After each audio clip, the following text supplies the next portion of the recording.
大家晚上好啊！抱歉，刚才出了点小问题，就是因为我挪动了电脑，所以这个摄像头跟浏览器之间接不上啊。刚才把这个摄像头拔下来重插了一下就好了。好，看看都说了些什么。先到先到啊，感谢。怎么这么久了？我看看，我们晚了3分钟啊，非常抱歉。第二，听完老范去吃晚饭，我比国内晚1小时。哎，你是在什么地方比我们晚1小时呢？北京时间8点，美东时间早晨8点，美西时间早晨5点，其他自己换算。哦，这么复杂。听完晚上快10点，你都9点，这么晚吃饭，你比我晚1小时，难道是在印度或者什么这种地方？给老范点赞起来啊！有声音吧？我等一下，我去看一下声音，声音有，没问题。还有10分钟啊，那你们看来是来早了，对，你们来太早了。我想明白了，现在去个有 WiFi 的地方，边吃边听，哎，这才是正确的。什么时候聊中国企业？只要老祖宗是中国的，就是中国的。NVIDIA 超越微软，变成全球市值第一。呃，我觉得这个也没什么好聊的，它就到第一了呗，对吧？关键是能坚持多少，对吧？我觉得黄仁勋在这点上还是比较中国的。啊，这个市值到第一件事干嘛去套现解禁嘛，去那个卖股票嘛，挺好的。啊，印尼的流量飘忽不定。啊，你在印尼？哎，我怎么记得我那时候去雅加达跟这边是同一个时间啊？来了来了，本周第一次赶上直播。对啊，本周第一次直播呀。对，我刚才遇到了些小问题，今天第一次赶上直播啊，这个周3是我们第一次直播。印尼，好吧，在万隆啊，哦，没去过印尼，我就去过雅加达，去过巴厘岛。巴厘岛好像我印象里好像跟国内也是差不多同一个时间。点赞点赞，感谢。欧洲时间下午2点。啊，这个看来时间都是不太一样，第一次赶上老范直播，你这个也第一次吗？Marcus，好吧，算你第一次吧。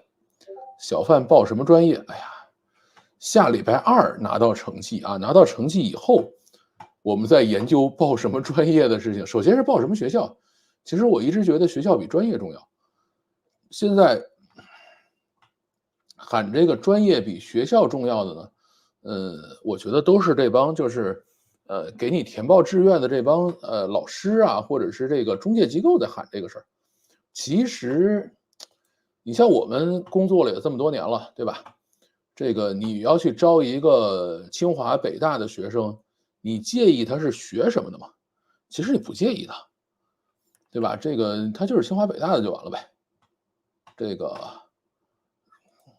你像我们以前，比如说招个浙大的，我们才不介意他到底是学什么的呢，对吧？这个很多其实我们招回来的都不是正经的学计算机的，但是也没觉得他们干活比别人差，对吧？特别是比如说北邮、北航啊这些。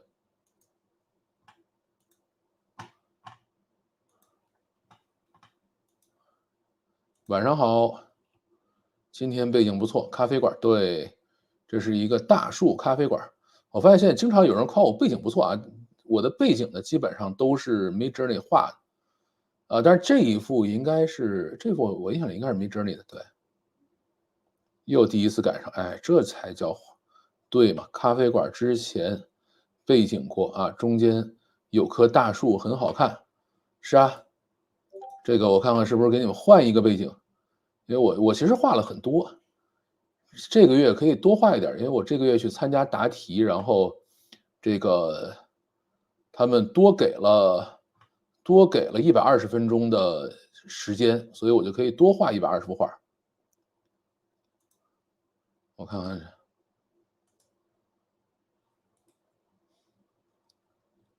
我可以换一个，咱们来换一个这个北京小院吧，这个夏日的北京四合院，对吧？这个也是可以的。添加，呃，开，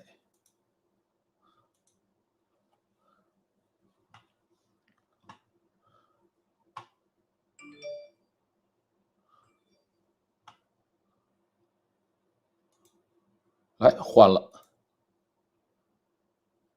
反正别报土木就行。哎呀，我觉得我们大概率还是学 CS。学医好不好？哎呀，这个我们是一个比较粗心的孩子，他学了医，我都不太敢让他给我看病，还是学计算机，然后报了错儿，编译器啊什么这个东西会检查出来。最近有什么好玩的 AI 工具吗？有啊，这个最近在玩这个叫第二大脑。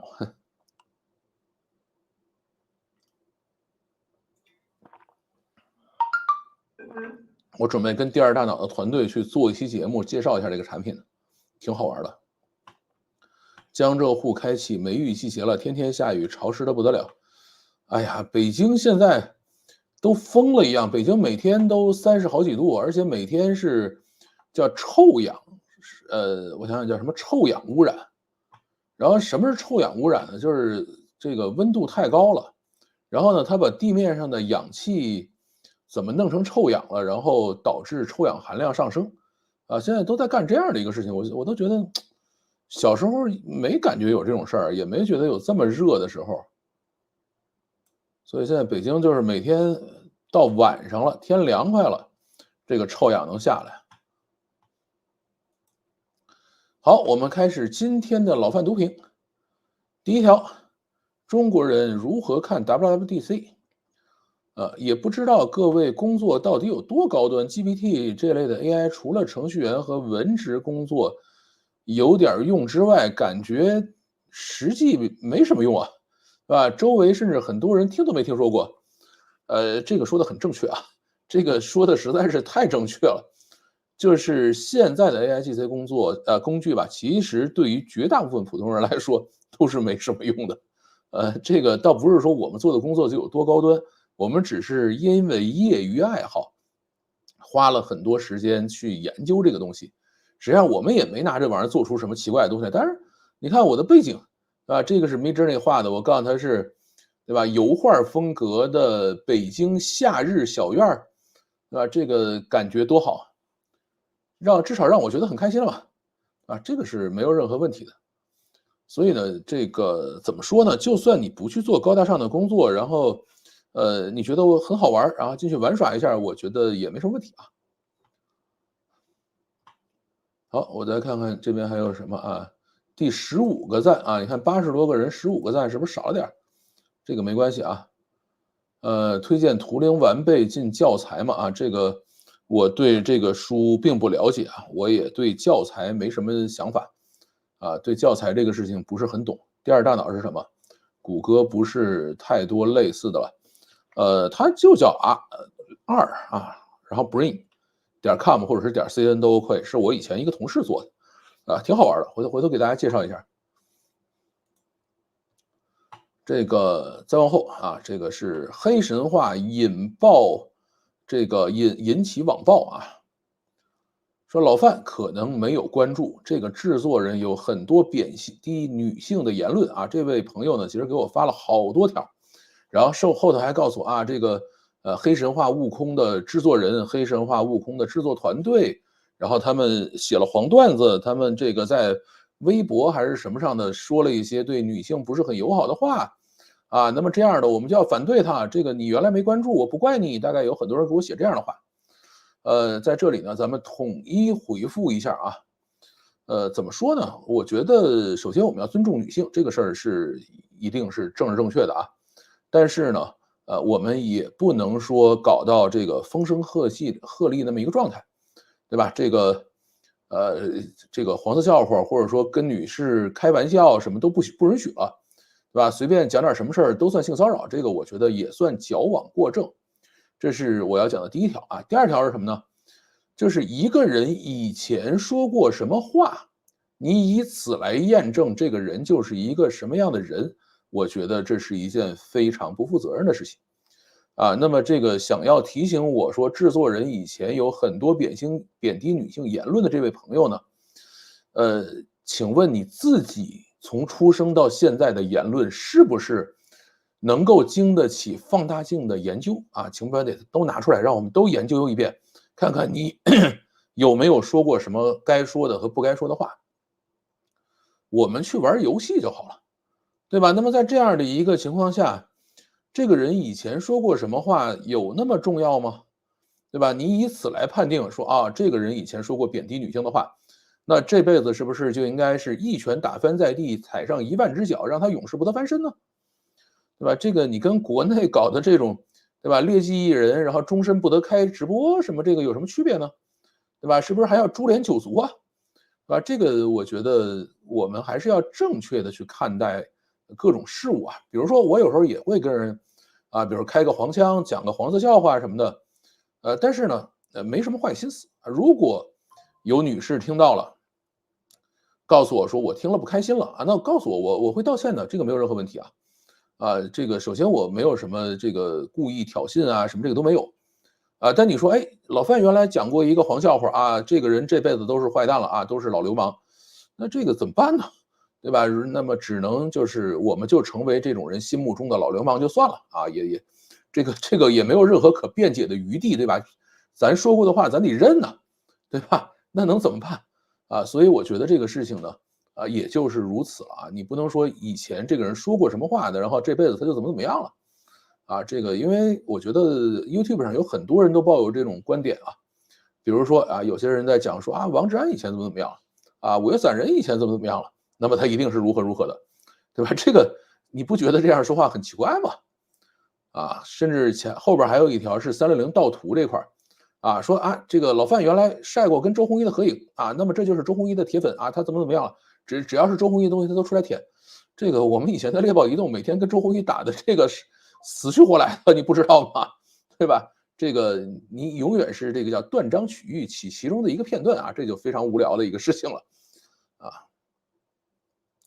再往后啊，黑神话悟空引起网暴，说食宿书里是有矛盾的，说活国王时他一直吃素，这个我估计这个哥们儿写错了啊，不知道他反正他有一段时间他讲的是他一直吃素，但是书里也有说他当年在花果山，变化骗人宰杀的桥段，本来就不一定是一个人写的小说，而且还是小说，大家把里边的桥段当真，还一本正经的讨论就很扯了。我很喜欢这位朋友的观点啊，就是大家注意啊，咱们的四大名著里头，《三国演义》啊，《三国演义》算吧，还是《三国志》是四大名著吧，搞不太清了啊。至少《西游记》我知道它是怎么来的，《西游记》呢是，很早开始就是话本啊，就是大家开始去传说的一个东西，就是大家都在传唱，啊，都在这个说书的人互相传来传去，而且这些说书的人呢是不识字的，对吧？那么都是师傅教给徒弟，然后徒弟再去说。那么在各种传播的过程中呢，里头就会有很多的这种差异，会有错误，或者会有一些的这种不是很一致的地方。那么最终呢是这个《西游记》应该是吴承恩，对吧？还是石乃安？这个不重要了啊。他呢把这个所有的这些民间传说和这种说书人的这种内容呢汇集在一起，进行统一的编纂，出来了这样的一本书。那么在这一本书上呢，这个我们把它作为一个历史的史实，然后去非常认真的较真儿，说应该是这样的，应该是那样了，对吧？你到底是怎么去贬低女性了，还是如何去辱华了？我觉得呢，都属于是自己给自己加戏，对吧？它就是这样的一个民间，分头传说的一个故事，最后整理在一起了，跟这个历史传说跟中华文明，有那么大关系没有，对吧？没有那么不可分割啊。好，再往后啊，这个好莱坞电影中的中国元素少了，是因为所谓的中国特供版再也骗不了中国人票房了。越来越政治正确，加上爆米花的好莱坞大片都快落到狗都不看的地步了。另外，IGN 被说辱华的根本原因是傲慢。首先，你确实是弄错了，如意金箍棒就是放在耳朵里的。这么经典的设定，但凡是看过书的，或者是去稍微查证过的，都不会犯这种错误。其实道歉也不好好道歉，这次道歉也不好好道歉，这次错了，下次改不就完了吗？这次想当然了，下次好好做功课不就完了吗？阴阳怪气说下次不评测中国题材作品了，这不就是利用自己的行业地位搞打压、排挤、封杀吗？对，这个是跟前面这个说这个制作人贬低女性这帮人呢是正好反过来的一个观点啊。首先呢，中国内容越来越少的原因，其实他想着中国特供版这个变少了，其实是有道理的啊。这个为什么呢？因为原来大量的电影其实是中国电影公司或者中国公司去投资的，比如说阿里影业、腾讯影业，对吧？他们去投资，投资完了以后拍完了在国内来放。但是呢，出现了比如说像我印象是腾讯影业吧拍的怪物猎人系列怪物猎人电影进来以后播了2场，直接封杀了，对吧？这个事情就大家就不费劲了，说我找这麻烦干嘛呀？对吧？他没有中国的这些资本进去投资了，那他也就不愿意给你拍了呗。这个确实是有这方面的原因啊。当然，另外一个原因呢，就是也确实他们也怕出错错了以后在中国票房就没有了。中国其实票房还是很有力量的。至于好莱坞电影是不是政治正确、爆米花化呢？这个我觉得，反正每过一段时间，好莱坞电影还是有纠偏能力的不像有些地方没有纠偏能力，只能一条道走到黑。至于后边IGN 辱华这个傲慢的问题呢，我觉得我们把《西游记》这样的一本，对吧，传起来的小说把它认为是一个中国历史文化中的金科玉律本身呢，就是傲慢，对吧？这个事情本身是可以开玩笑的。就是我讲的这个黑神话悟空引发网暴的这个话题呢，最主要并不是要去区分谁对谁错，而我是希望说我们有更加宽容的态度来去对待批评对待这种开玩笑，这样呢，它才可以让这种文化融入到世界文化之中去。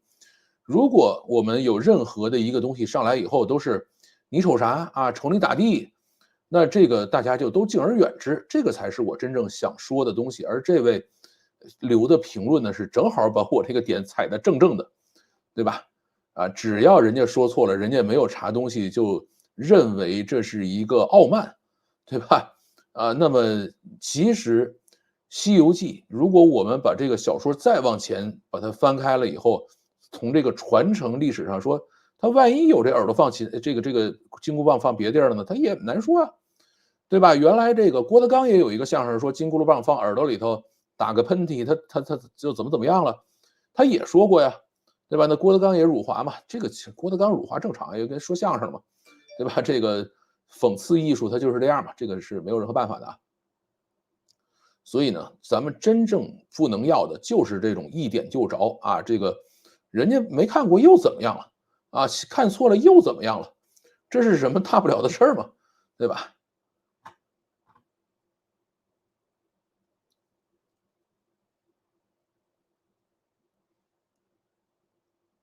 好，再看这边在中国以前是学校重要，但以后不好说，特别是 AI 应用，以后也是学校重要，对吧？你现在你再去招一个说，哎，我现在有一个清华的学土木工程的和一个，比如说这个什么是河北大学学计算机的，你要哪个？对吧？这个想都不用想。普通人不知不觉中工作就没了。以前的中文打字员、电话接线员没工作的时候，大多数不知道计算机是啥。是四合院很搭，对呀，夏天四合院。中国学校会雨后春笋，遍地蘑菇出现 AI 专业，这个学生应当看不懂转换器 transformer， 或者是关注这个attention 机制。这个我告诉你，特别逗，因为我最近在开始给我儿子研究学校的事儿嘛。这个北邮啊，北京邮电大学，他们的英语专业今年叫 AI 英语专业。这个我不知道他们为什么起了这样神奇的一个名字，我还没看他们的课表啊，英语专业。啊，这个现在大家都在向英语走，而且现在很多学校就是1年级入学，所有人都去学 AI 啊，不学 AI 不允许再往前走了。这个当个成年人就好了啊，这句话说着容易啊，但是很难。国内大国大学教材我了解一些，从使用角度和从写的角度，书写角从写书角度这么说吧，出版社免费送我教材样书我都不要，这个好吧，反正国内的教材我是真不了解啊，头一回赶上直播，呆傻卖萌的莘莘学子，好吧，至少这个名字好像不太常见啊。讲段子的都消失了，人类直接不用繁衍了，是。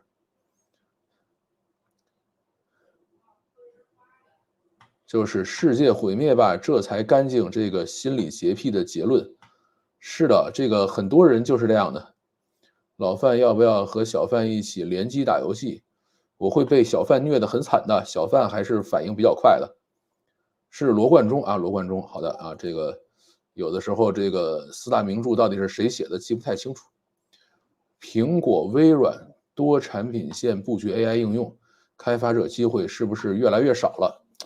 这件事儿呢，其实可以跟大家讨论啊，但是今天可能时间不太够了。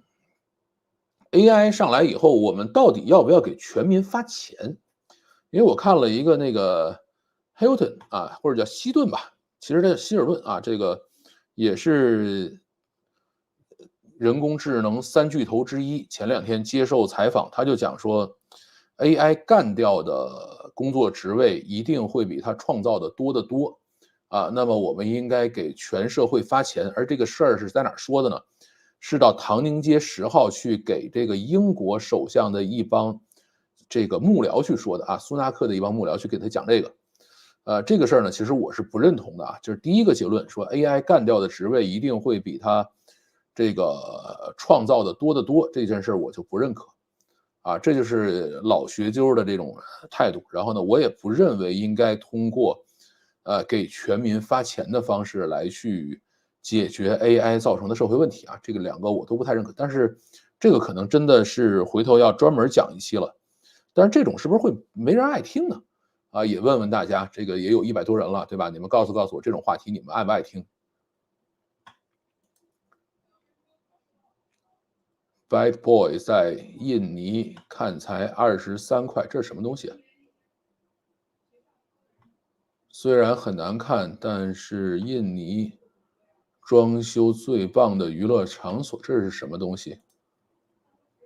网上说高考就像是把一篮子鸡蛋倒在水泥地上，最后捡出几个没有被摔碎的。普通人为什么不能放弃高考节省时间呢？对吧？这就是得卷啊，这怎么可能放弃呢？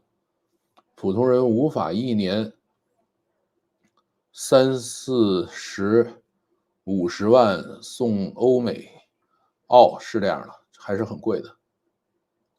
EQ 强，开不起玩笑，现在都在减少中华元素，惹不起，躲得起。对，这就是我真正想说的。可以放弃，其实网上啥课都有。这个上大学最后要的其实是那张纸，对吧？你到现在，你出去找工作，说你到底是什么样的大学毕业的，对吧？那他就是你没有这张纸就没用。你至于你在这个大学里到底是学成什么样了，谁管你啊？对吧？这个你在网上上了半天课，你就没有那张纸，你没有那张纸，你在一开始去面试或者不用面试，简历筛选你都过不去，你压根连面试机会都没有。对，他是没办法的。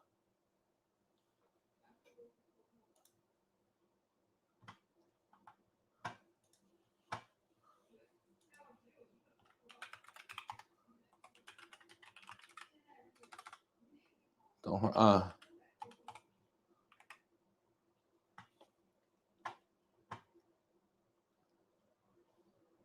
好莱坞拍中国题材也是一种竞争，别人不去拍了，我也就不急着拍。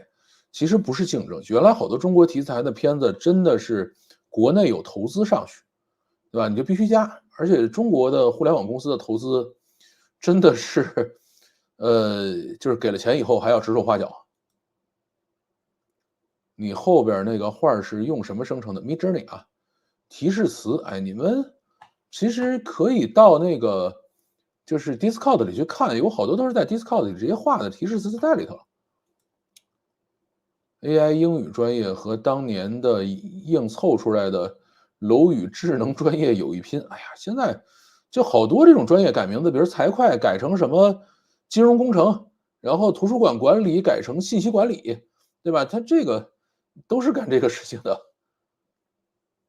一年级新生都学 AI，老教授补习 AI，作弊攻防。是的，这个老教授这个事儿是躲不了的，但是现在很多课程的作业就要求你到现场写，这个也是很痛苦的。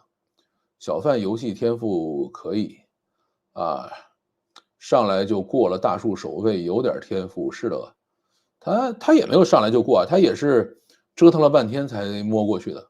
啊，你又来第一次，你次次都第一次。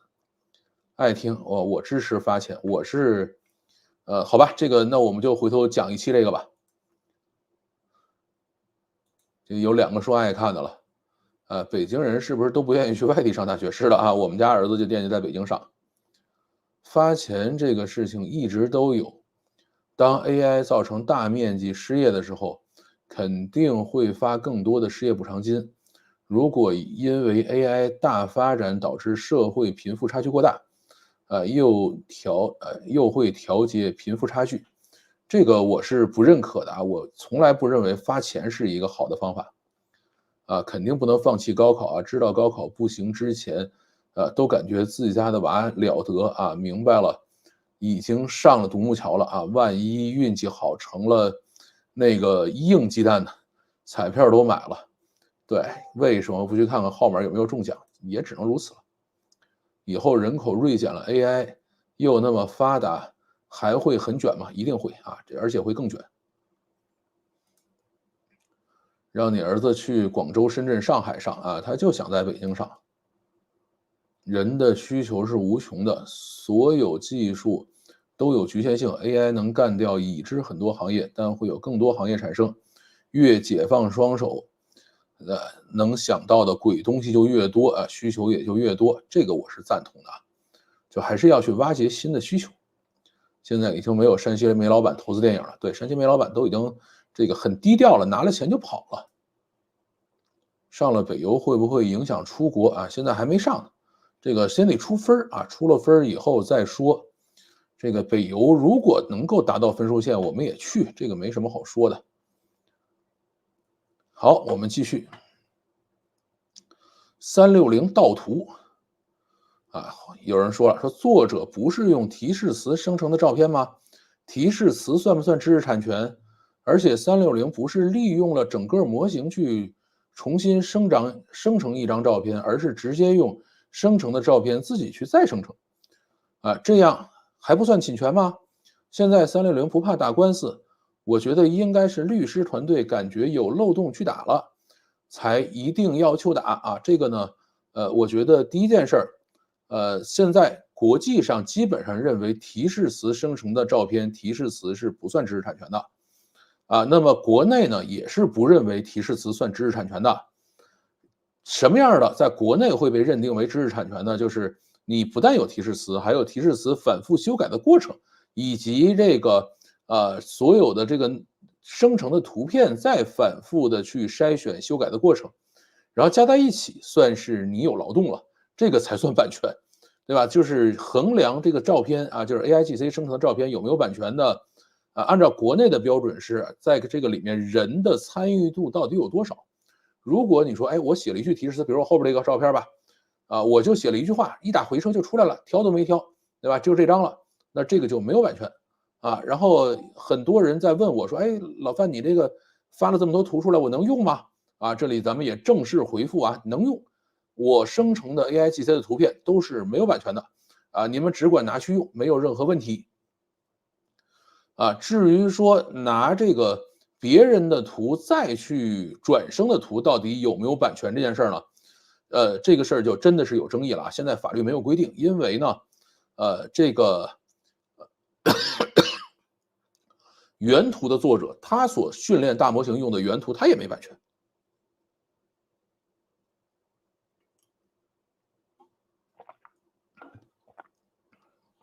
你比如说，我现在去写提示词，我说这个 Midjourney，请给我按这个宫崎骏的风格画一幅画。那么他一定是拿了大量的宫崎骏的内容去训练，完了以后才给我画出宫崎骏风格的这个照片来或者图片来。那你说这个宫崎骏到底有没有版权？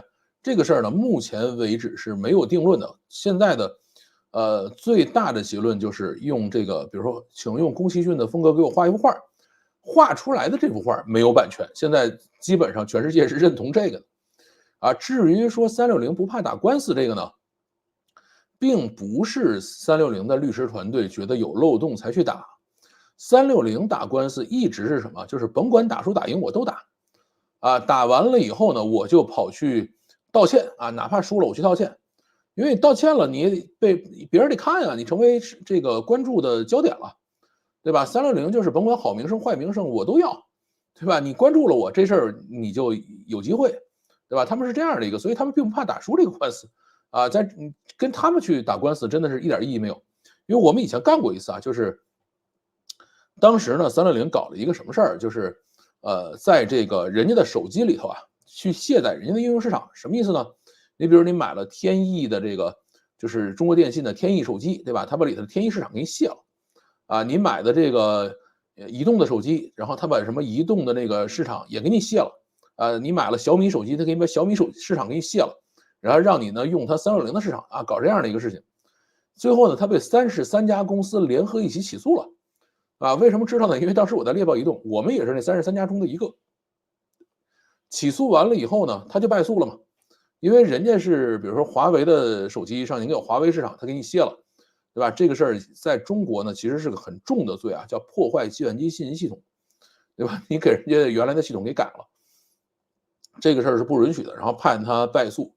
败诉了以后怎么办呢？你要去发道歉1个月道歉。他就老老实实的去登报纸发了1个月道歉，然后道歉怎么写的？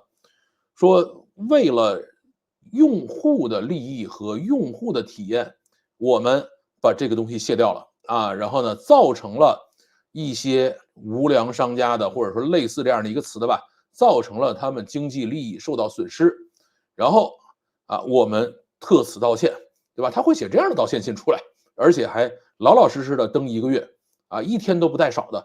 对吧？你如果让他登2月，他绝对会开开心心的登2月。然后他告诉你，我是为了用户利益，对吧？然后我们干掉的是无良商家，他搞的是这套东西。所以你们还是对360不够了解很多人虽然在这条下面骂，骂360流氓，骂什么东西，但是你们真的知道流氓怎么玩吗？差远了，我告诉你。然后再往后说这个360这样的公司，要是在美国早被告破产了。这个事儿呢，你还真说反了。按照全世界的法律执行来看呢，就是像360这种公司只有在2个地方能生存，一个是中国，一个是美国。这个中国呢，肯定是怎么说呢？就是他对公司的这种违规的处罚力度很轻，其实，所以呢，他可以一次一次违规，然后违了规以后去道歉，他还拿道歉当广告打，对吧？他是可以干这个的。而美国呢，它虽然有规矩，但是美国的规矩其实灵活度也是比较大的。对吧？他在律师里边有很多的上下其手的机会，这是美国。他在哪个地方他是会快速的被告破产呢？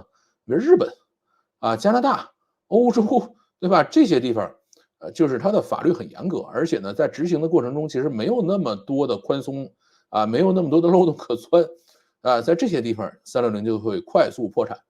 所以也是为什么在美国跟中国创新比较多，对吧？这个你要创新多的地方了，它的这种法律一定是要有一些漏洞的，你要给他们这些创新的人留出一些空间来。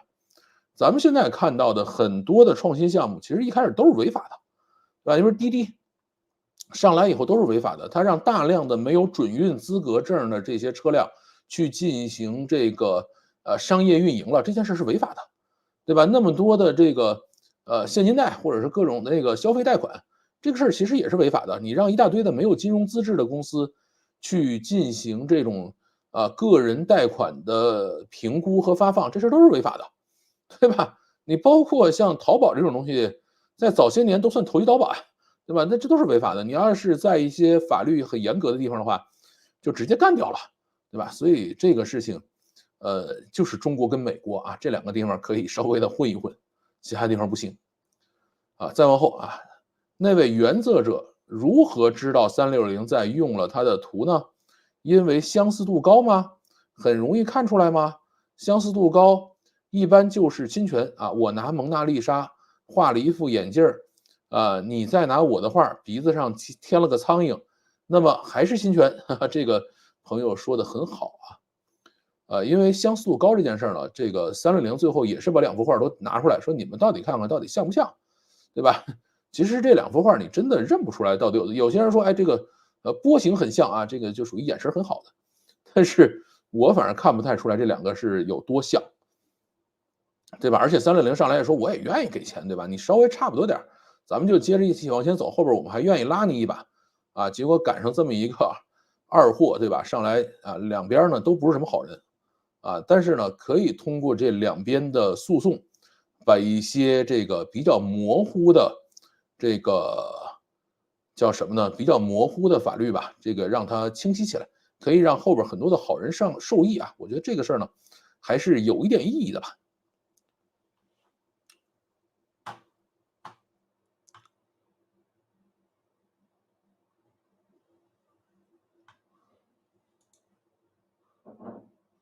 别让小贩上什么妻子学校，将来美帝不给签证。哎呀，现在我告诉你，理工科基本上都在上面，你不用妻子，现在几十个都有了。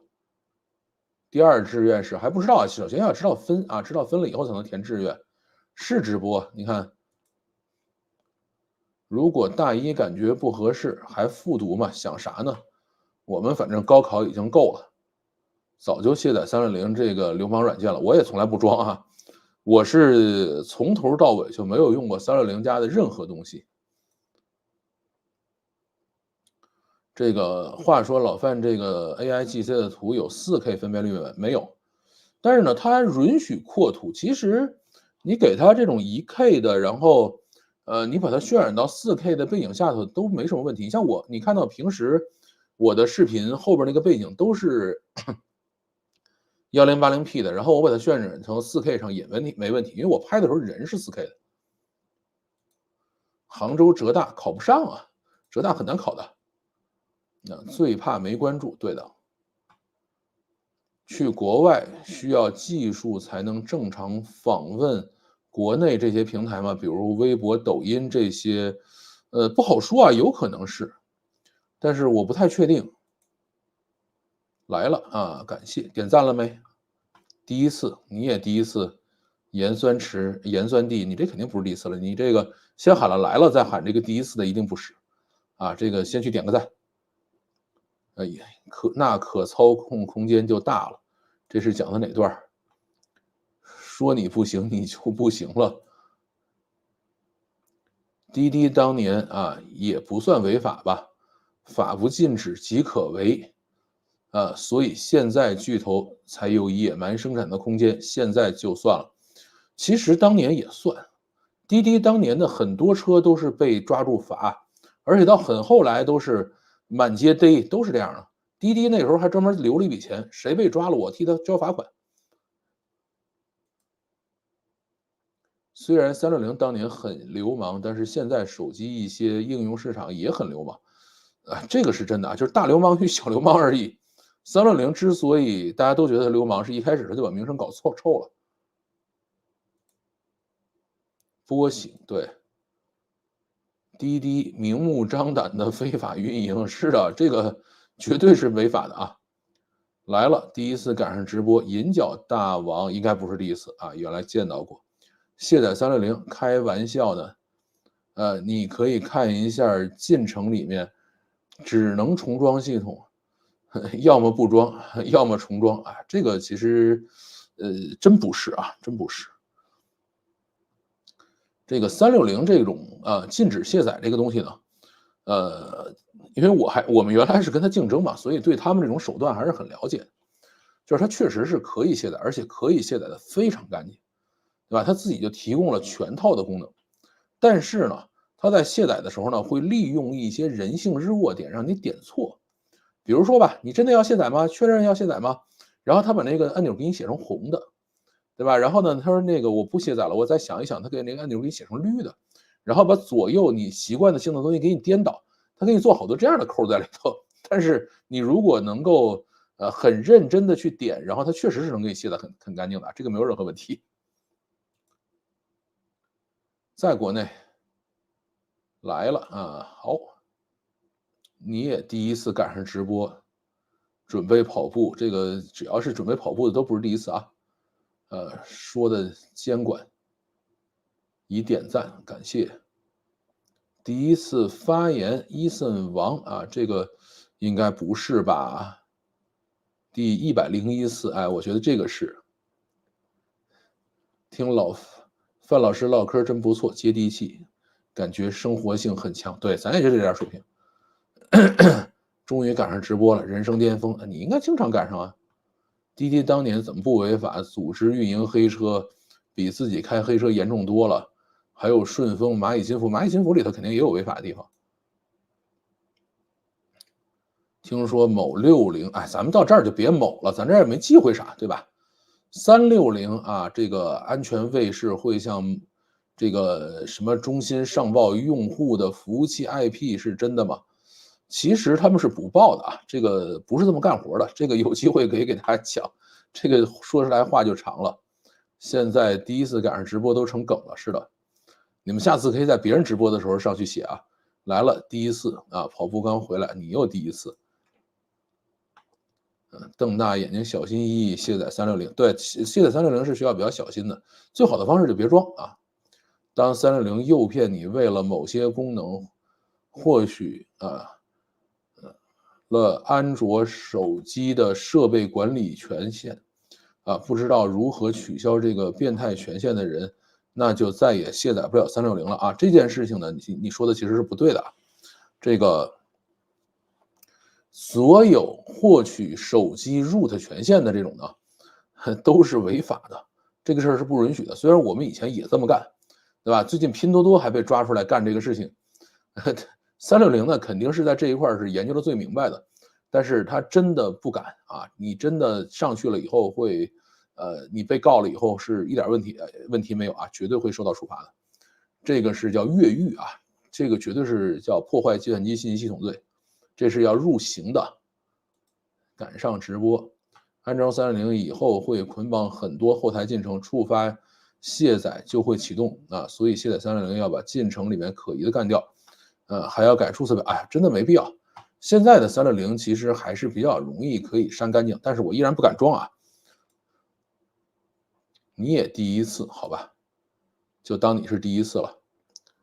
好像有政策要求所有软件必须要能够卸载干净。对的，现在要求的是非常严格的。来了啊，第一次在宜昌看直播，好，你就正在往北方溜达啊。我是为了卸载360才第一次琢磨如何稳妥的这个卸载清除一个软件，好吧？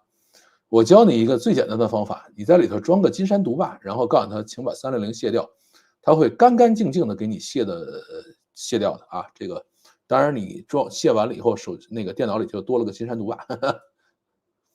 2345更流氓啊！2345属于不但流氓，技术还差。你是真的第一次，杨，好吧，算你第一次。在一个水泊梁山式的社会，想出人手投地不流氓哪行？这是对的。所以在国内呢，很多竞争是需要比无耻的啊。设备管理权限不是 root 权限，是一个正常的权限，可以锁定手机屏幕什么的啊。这个现在一般都不给，华为啊、小米啊这些手机一般都不给。你要去获取这个必须 root。大家都愿意给你第一次，哇，你这个说的有点太奇异了啊。2008年我们部门所有电脑都中毒了，只有我用安全卫士躲过一劫，唯一的一次360干的好事儿。其实在零几年的时候已经没什么病毒了，好多都是木马。当360还叫3721的时候，我用卡巴斯基瑞星杀不掉的毒，用3721好用。我对3721很有好感。其实3721是不会杀病毒的，3721只会杀木马。GC 手机 ，GC 是什么呀？看不懂啊！你们所有给我写这个简称啊，什么谐音梗啊，在这里我都不认识。IE 时代各种劫持浏览器的流氓太多了，是的。第一次回国看直播啊，欢迎。辍学创业怎么干？这个东西在国外行啊，在国内的话，建议还是老老实实把它上完吧。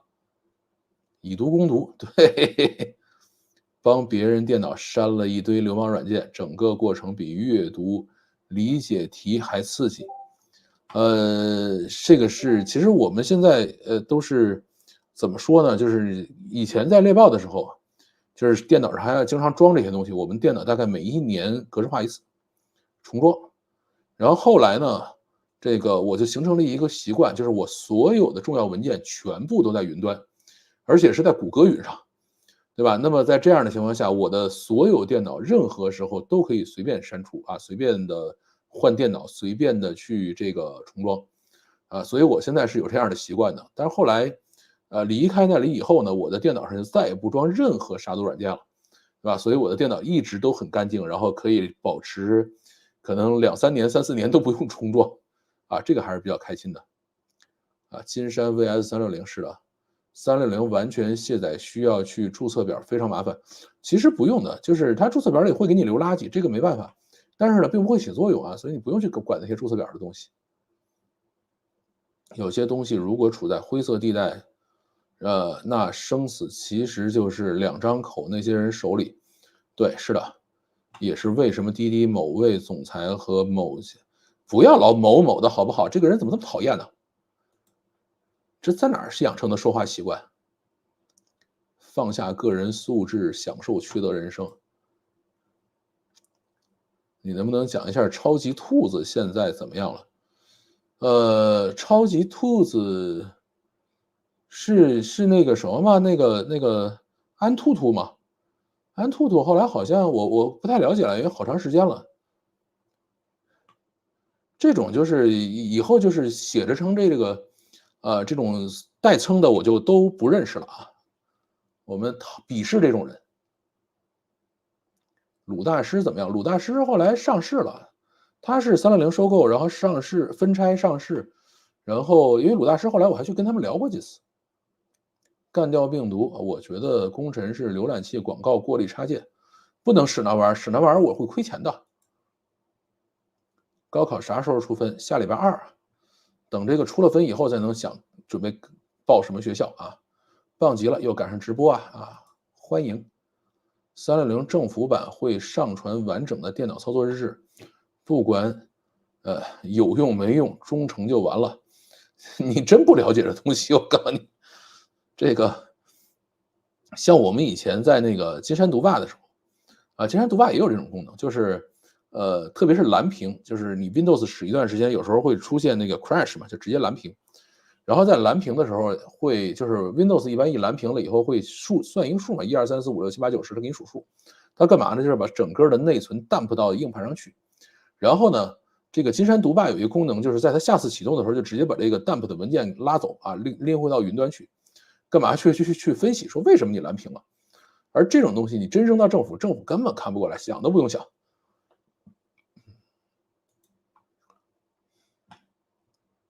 之前就职的国企会为了符合 IS 标准规定所有电脑安装360，并是按时更新病毒库，其实没什么必要。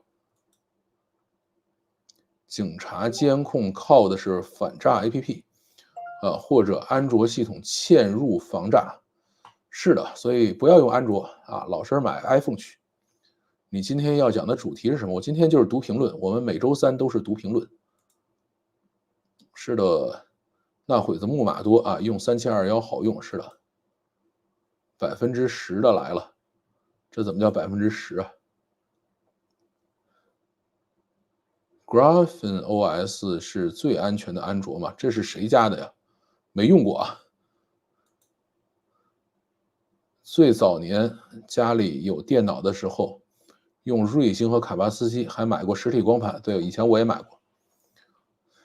很多人习惯了脑子里头有公安局，是的，说话都是绕来绕去的。看抖音的习惯吧，现在抖音太多字不能打了。是，咱都到 YouTube 了，就是咱们好好改一改这习惯啊。第3次在休斯顿赶上直播，哎，这个不错。微软也有电脑管家，感觉怎么样？其实用不太着那东西啊。我觉得别人的名誉权很重要，我尊重别人的名誉权啊。那你如果尊重，就可以不要说这个事儿。你要说呢，就把它说明白。你要是用这个代称去说呢，反而是不尊重。这个勇哥侃侃居然也来了，这难道也是一位 YouTuber 吗？这个没看过您的频道啊。一看到卡巴斯基啊，就想起他的标志性爆读惨叫，太上头了。哎，我都没什么印象了。我还用过诺顿，什么都用过。啊，学习来了啊，这个没啥好学的，咱就是聊天的好了。云上贵州等着你，这个怎么说呢？就没法说了。不能去广告啊，要不大量的内容创作者还咋活呀？是的，点赞点赞。对，云上贵州，对，国内很多安卓都是阉割版 ，Google Play 都用不了啊。这个其实阉割并不可怕，魔改才可怕。这个国内的安卓都是超级魔改版啊，这个有机会可以给大家讲这玩意儿咋改的，那个是一个很大的话题了。油管广告太多了，这个像这种就是使用反广告插件的，都是我们不欢迎的用户啊。微软后台偷偷安装微软的电脑管家，也开始学习国内先进经验了，必须强制卸载它。其实没什么必要，操作系统都是人家的，你在这儿装啥呢？对吧？你啥个东西人家不知道啊？啊，10%就是女性观众哦，这么回事。对，女性观众，这个我们现在已经不到10%了，现在只有9%了。国产手机如果刷成对应型号的国际版本系统，会不会相对安全些？你老实用 iPhone 吧，别费劲了。只要是安卓，没有安全的。用什么设备直播啊？用的是大疆 Pocket 3。你像我在那么多节目里头下头都是挂着大疆 Pocket 3的销售链接啊，你们是从来也没人点过。怎么没法说？慢慢说呗。哪段？这个我也看哔哩哔哩半年了啊，才明白东大什么，这个我觉得太累啊。既然都到了 YouTube 了，我们就老老实实的说到底是什么就好了。买泛书的会员啊，对，会员里面可能还会有一些不适合在外面放的东西。对，单位强制安装3.0的擎天虎杀毒啊，这个我还真没玩过。卸载需要密码破解，跟百度贴吧上有教学破解的很有用啊。这个我觉得你单位要求什么，你就老实干啊。这个万一出点什么事儿，发现单位要求的东西你还没装，这不是跟自己找麻烦吗？为啥现在没有病毒和木马了？我装小红伞好几年都没用过了。现在这不挣钱了，有更挣钱的方式。这个方式挣钱太慢。我电脑装了 Adlock，所以看直播我都用手机啊。哎，电脑最好也别装这东西，这个很危险。现在网页木马还是挺多的，买个这个，对，它网页上有。我在勇哥那儿学了很多科学知识哦。好，回头我去看看这是一个什么样的频道啊。还好用3星挂梯子很方便啊。那梯子事儿我们就不说了。这个 B 站、抖音黑话一大堆，所以我就不到那儿去做节目啊。现在哪些手机还能刷机？小米现在的新型号手机解锁不了了，所以刷不了了。这个应该还是能刷。米 UI 的这个什么米 UI 其实它不用改，不用刷机。米 UI 里头是有 Google Play 的啊，它有那个 Google Service，就是你可以再装个 Google Play 就可以用。国内完全装不了谷歌的只有华为啊，其他都是可以装的。国产手机刷国际版系统肯定安全点，别费劲。你要真想安全，就老实用 iPhone。范老师平时看球吗？不看。这个说足球算辱华。感觉装了杀毒软件反而不安全。是的，杀毒软件反而不安全。微软的你装了就装了啊，其他的就别费劲了。好，我们继续。拱白菜的猪后悔了。这些孩子因为完全是社会环境变量的影响，满抖音都是垃圾啊！多少正常言论账号被封啊，劣币驱逐良币。这个小孩呢，肯定是被社会言论和社会的一些情况所影响，这个没有什么好说的啊。但并不是说满抖音都是垃圾，然后正常言论都是封号了，就是封的呢有好的有坏的，什么都在封啊。但是，怎么说呢？肯定是都留下了娱乐至上的呗。啊，留下来的都是这个比较恭敬的账号啊，这个不太恭敬的，像我们这种其实做抖音估计3天2头被干掉了。我今天还发了一个说现在有1500万人在做直播，然后呢，在中国啊1500万人在做直播，95%点几的人收入是月收入低于5000%，0.4%的人月收入超过10万。我说呢，我比上不足，比下有余。有一位朋友在下头说，就你这水平，你回国内试试。啊，但是我觉得他说的非常对，像我这水平回国内，估计3天不到就被人骂死了，就被封号了，所以就从来不敢在国内造次，咱们这个水平确实不够啊。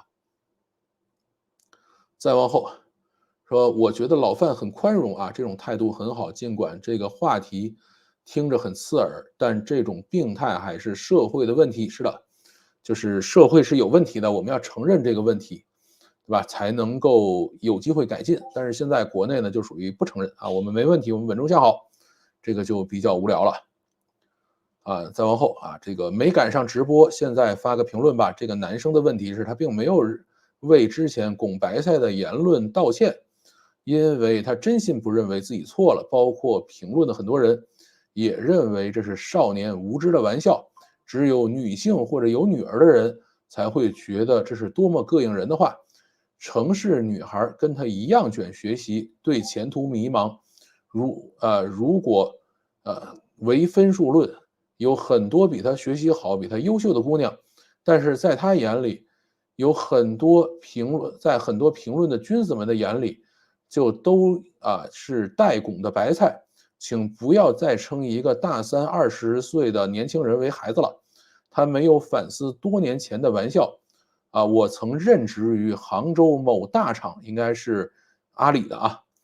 我告诉你们为什么大厂不招他。第一，他身上带有负面话题，对互联网大厂来说，没有新闻就是好新闻。他们不想招一个负面新闻，我估计特别是现在吧，以前没准还愿意来点阿里曾招过高考文言作文满分的人他们要这样正面话题的人。第二，阿里40%以上的员工是女性。中层管理者性别基本一半一半，招来一个这样的人，就是把所有城市未婚女性视为白菜，内网就炸锅了啊！这位男性的际遇源于他的认知，小镇做题家不是贬义，是我国平民努力奋斗精神的实现。但是如果他努力是为了当人上人，把别人踩在脚下，藐视另一个性别的人，他永远不会如意的就算他出国也是被歧视的杀猪这个我是非常非常的不认可这种观点。为什么呢？就像前面讲的这个男女之间呢，还是不要把界限分得这么清楚，对吧？那你以为只有城市女孩是白菜吗？对吧？那农村女孩是不是也是白菜呢？对吧？她放弃了一部分白菜，去惦记另外一部分白菜，这事儿有什么？是不是我们还应该对她歧视农村女孩再怎么样了呢？万一以后这个孩子长成同性恋了呢？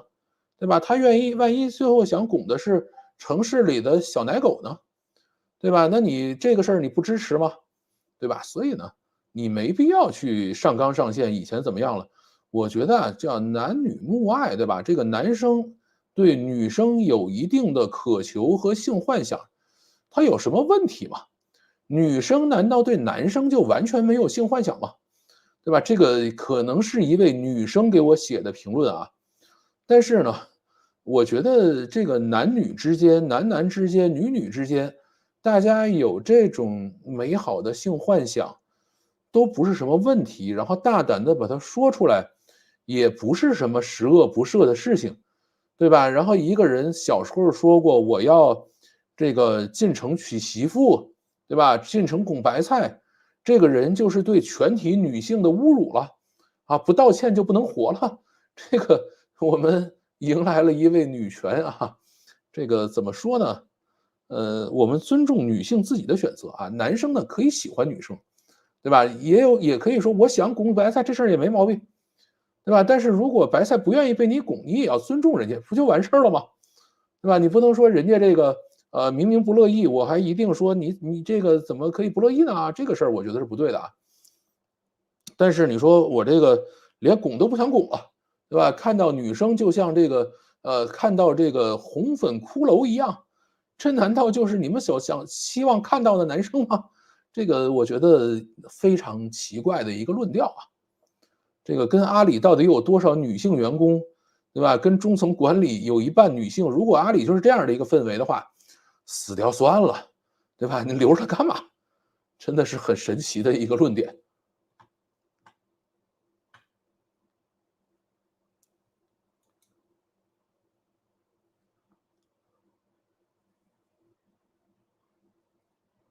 然后我看看啊，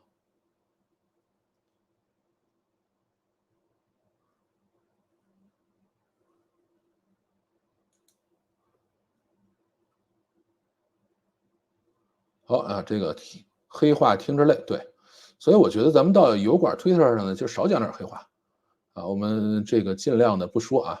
勇哥就说，对这个问题是不能乱讲的。我的安卓手机刷这个我没用过，金哥别掉了啊，咱合法公民是的。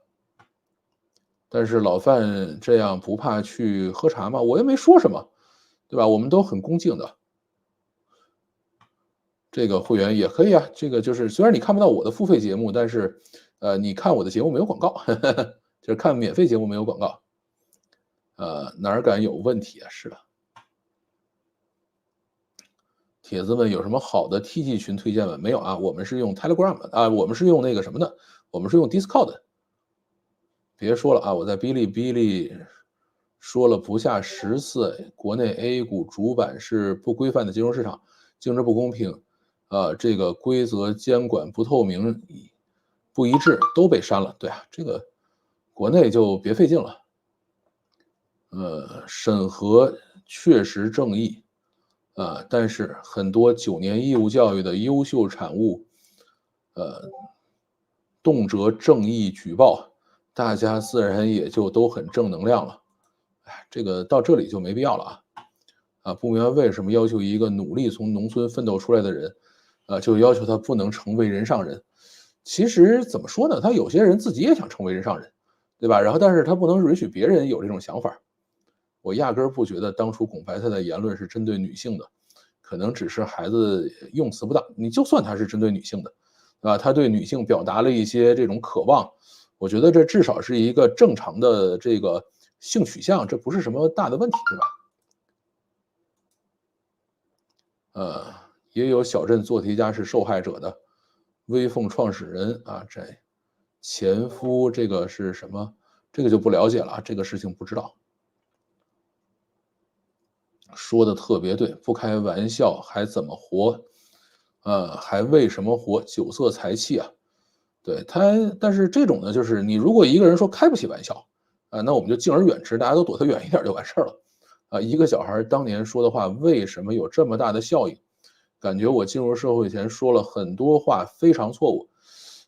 这些人呢，其实有的时候是真的是叫什么严于待人啊，宽于律己。他们自己从小到大说的话，把它都一句一句拎出来，是不是都经得起推敲？他们从来不想这个话，不想这个事情，说，哎，这个事儿你还没道过歉呢，啊，那个事儿你还没道过歉呢，对吧？他永远是这样的。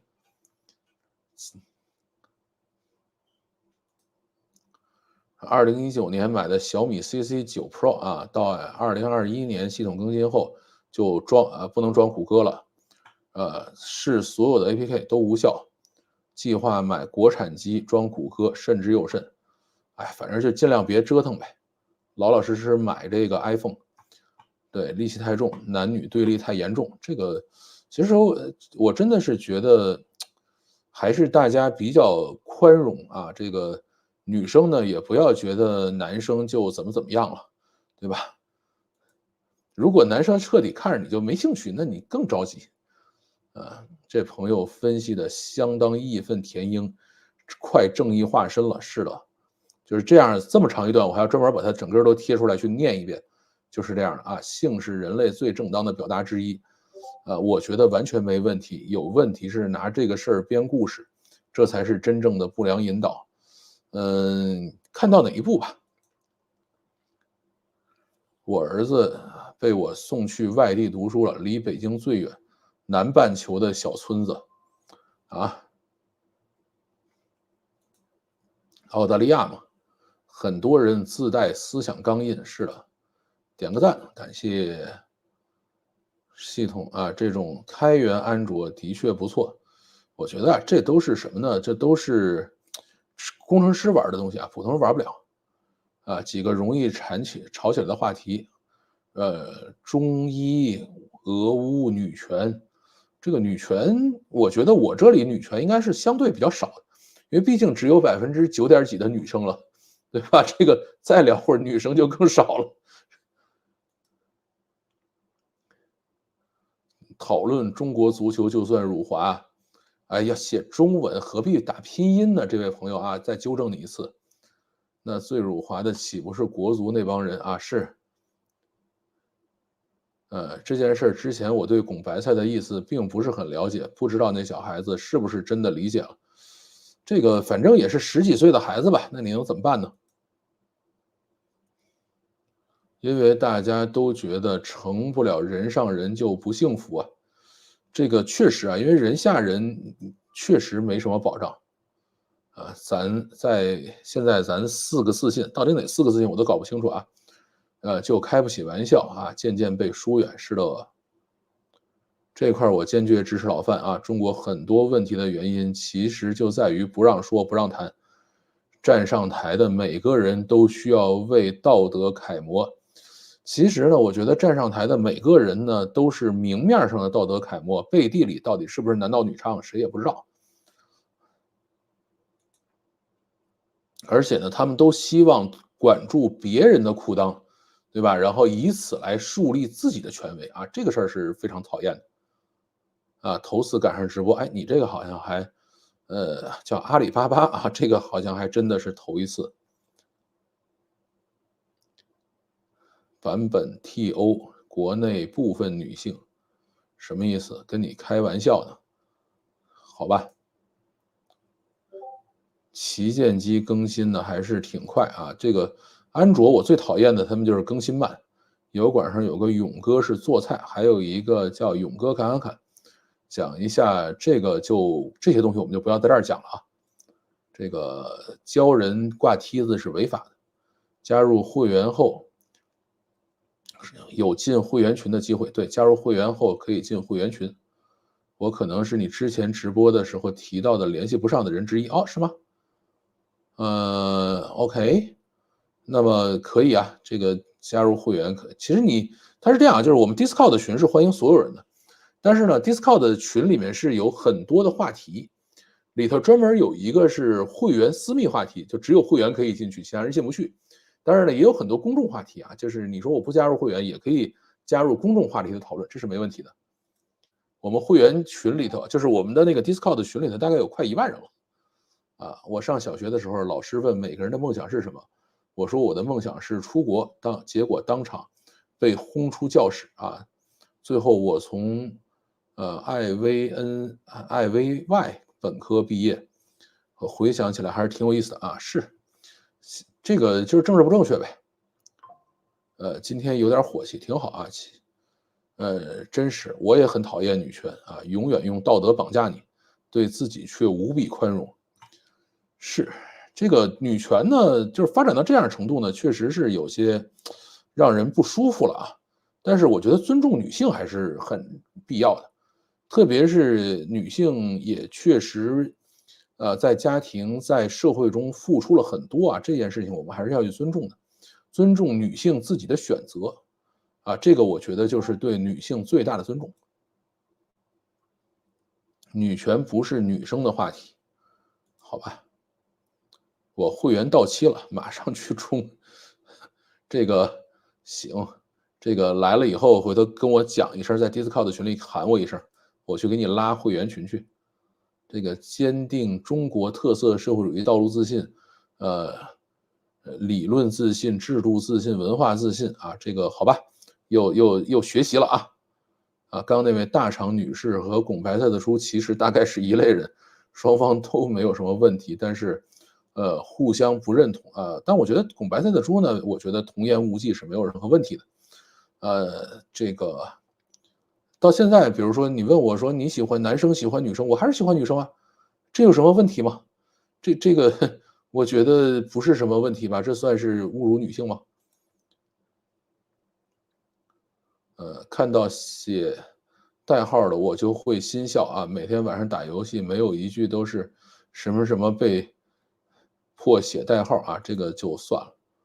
莫谈国事，自古以来是的，女的啊，感谢有女生参加我们的讨论。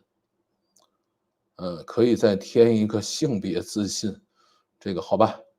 我今天特别逗，今天跑去填那个 Midjourney 的一个问卷啊，那个里头问你是性别是什么的时候，真的是有十几项让你去填一大堆啊，然后还问你说你觉得自己是变性了吗？你觉得自己是什么？反正一大堆这样的问题。但是填完了以后呢，送120分钟的那个时长，挺好玩的。你好，赶上直播了，是的。我一想那些男神女仙吃喝拉撒睡做爱的样子啊，就一点都不觉得他们有多高大上。道德纯洁无瑕的人应该站在相框里。我觉得啊，道德这件事儿呢，跟首先你得是个人，对吧？你也得吃喝拉撒睡，你也得有这个自己的欲望，该去这个男欢女爱，这个都不影响。女权的发展趋势可以参考日韩，现在日本完全颠倒过来了啊！日本不太了解，反正韩国据说是很开心的。这个艾薇 Y 本科常青藤啊，厉害，是的。反正豆瓣的激进女权和贴吧虎扑的恶意抹黑女权的，我都很反感。哎，这个女权我们就不研究了，一面是正义凛然，一方面是央视直播乌克兰比赛时留言区变成公厕，好像乌克兰有杀父夺妻之仇一样。哎，这个怎么办呢？所以在国内就别费劲了呗。我一直有一个问题，手机后台播放 YouTube 是否消耗视频流量啊？也消耗的，这个都是要去完整拉出来的。终于赶上直播了，欢迎啊！今天第一次，对，这就是今天第一次，因为今天第一次直播。好，我们继续。懂车帝准备上市，原来汽车垂媒买一个手机号至少1000，现在卖车越来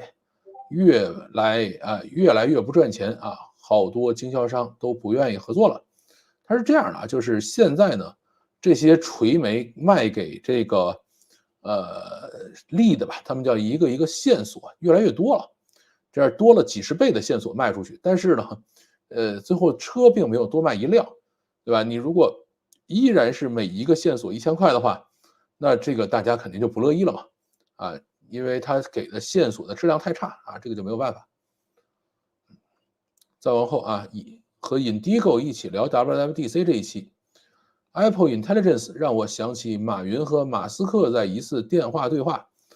这个马说 AI 就是阿里 Intelligence 啊，库克好像是识人牙慧。这事儿怎么说呢？就是很多公司都是以 A 开头的啊，Apple、阿里都是。但是你知道最多的以 A 开头的公司是什么吗？就是 IBM。IBM 是以 I 开头的啊，它呢排名的时候每次都排后头，就是一按字母顺序排名就排后头。所以 IBM 后来就规定，所有从 IBM 分拆出去的公司必须以 A 开头，我得报这个仇啊，这个很开心，这是一个非常非常开心的事情。我看看这边还有什么啊？十几项而已啊！你看看 Facebook 50多项，好吧，Facebook 那个是更夸张一点。我有个女性朋友，就很热衷于唤醒身边女性。我问她，别人都过得好好的，你图什么呢？谁才是那个睡着的人？哎呀，这个怎么说呢？你如果是真的唤醒了，然后破坏人家婚姻，这个不知道应该怎么评价啊？再往后，这个中专生江平啊，考了这个阿里数学竞赛第12名这个事情，说我个人还是不太相信。看过这个女生的采访，对于数学知识的表达非常生硬，不是很像数学天才啊。这个事儿是怎么说呢？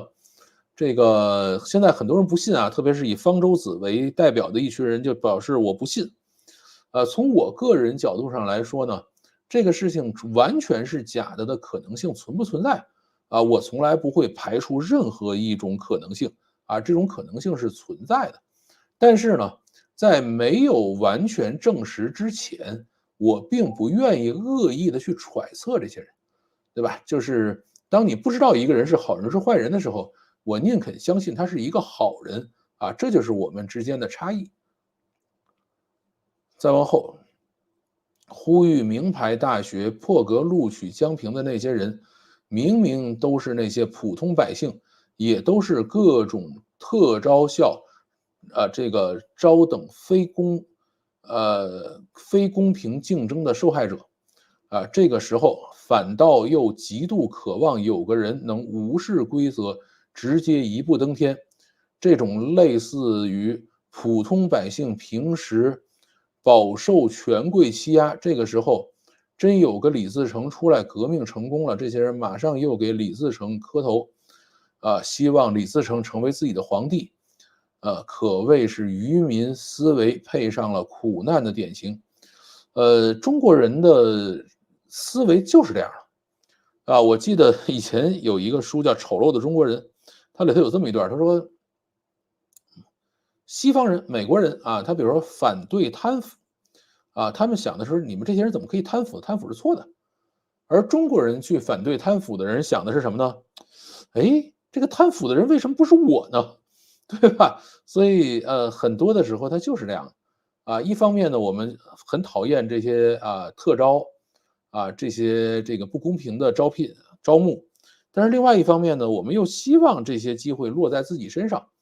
对吧？我们一方面很讨厌啊，你看这个人怎么有关系啊？另外一方面说，哎呀，有关系不用这个多丢人啊，对吧？这就是中国人的这个传统观念，他就这样啊。再往后啊，江苏高考是人类最恶心的制度啊，虽然我成功的走出来了，但是这个制度极其恶心，这个真的没办法啊。就是你像中国古代啊，特别是明清，都是要分南北方去科举的啊，不让这个南方的学子跟北方的学子一起科举。为什么？就是江浙一带的人太能卷了呗。你如果都是一起科举的话，最后朝廷里边所有做官的人都是江南士族子弟，这事儿没法等啊。这个是一个很重要的原因。那么现在高考制度呢，就更绝对一些，他干脆就把各个省打散啊，你每个省自己招取，每个省自己去列计划。那么这样呢，江浙一带的人你就只能自己跟自己选。当一大堆特别聪明的人、特别能卷的人凑在一起，然后还要给自己去制定规则的时候，那这个规则有多讨厌、多恶心，你们自己就能想到哈，它一定是这样的。再往后，虽然很多大 V 高考是目前是最适合的人才选拔但其实也已经腐朽堕落很久了。高考这个事儿怎么说呢？就是中国人其实采用的很多制度，就包括全世界的人采用的很多制度啊，它不是说这个制度就最好而是什么呢？叫不得已，是现在只能选这个，它属于是一种路径依赖。你说我现在换一个方式来选行不行？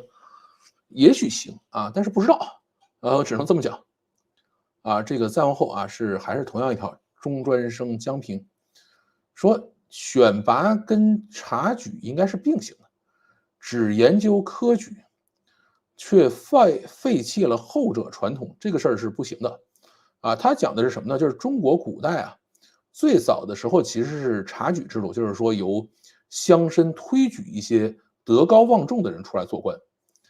后来呢，开始走这种科举制度。但是你们想过没有，为什么要走科举制度？因为呢，中国古代的这种封建制度啊，其实它不算封建，咱们一直是什么呢？叫皇帝与士大夫共治天下，对吧？或者是叫皇帝与士绅阶层共治天下。你一旦走察举制度呢，它就会更快的这些地方权力会被地方豪强劣绅直接瓜分掉，而这些人呢，又再加上有地方的这种支持，他就容易去跟皇帝对着干啊，或者是去制约皇帝的这个权力，甚至是闹出一些，比如说像安史之乱啊，或者很多这样的这种事情出来啊，他就会非常麻烦。所以呢，后来所有科举制度出来以后，这些科举的举人呢，都算叫天子门生，对吧？以前你是谁家出来的啊？谁是你的授业恩师？谁是你的同窗都没关系了。一到这儿来以后啊，你都是天子的学生啊，你要忠君爱国。他其实是在避免权力被分散，所以呢，就像一条路走到黑了啊，这个是没有任何办法。而且中国呢，还有一个跟国外有很大区别的地方在哪儿呢？就是中国一直是一夫多妻制度啊，或者叫一夫一妻一妾多婢制吧，大概应该是这样讲啊。这个它导致了一个什么问题呢？就是握有大量土地的这些乡绅阶层啊，他们会呈几何级数膨胀下去。它不像国外似的，一夫一妻。虽然那些大的贵族或者大的地主士绅呢，他们也会有很多的这种情妇，有私生子，但是呢，你能够继承家业的只有嫡长子啊，只有他一个人可以。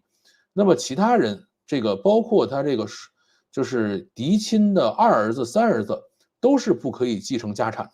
他们要出去单独的去拼搏，比如说成为科学家、成为艺术家、成为其他的军人，对吧？他要走这条路啊。那么他们呢，就是相对来说是什么呢？就是他的贵族吧，不会那么快的膨胀起来。但是咱们不一样啊，咱们是一夫一妻多婢制，大家都进一个祠堂。那么哪怕是小老婆生的，也是咱家的孩子，对吧？他也得有一份田地，他也要侵占一块社会资源。所以一旦这个社会稳定下来以后，他们就会呈几何级数迸发啊。为什么中国的朝代最后都是因为土地兼并挂掉的？因为这些士绅一旦是膨胀起来以后，他就可以得到更多的配偶，生更多的孩子，然后他的孩子还可以再去得到更多的配偶，生更多的孩子，然后他们再去把持科举，把持朝政，它是这样的一种发展方式，他没办法，对吧？这个也是中国自古以来的弊端之一吧。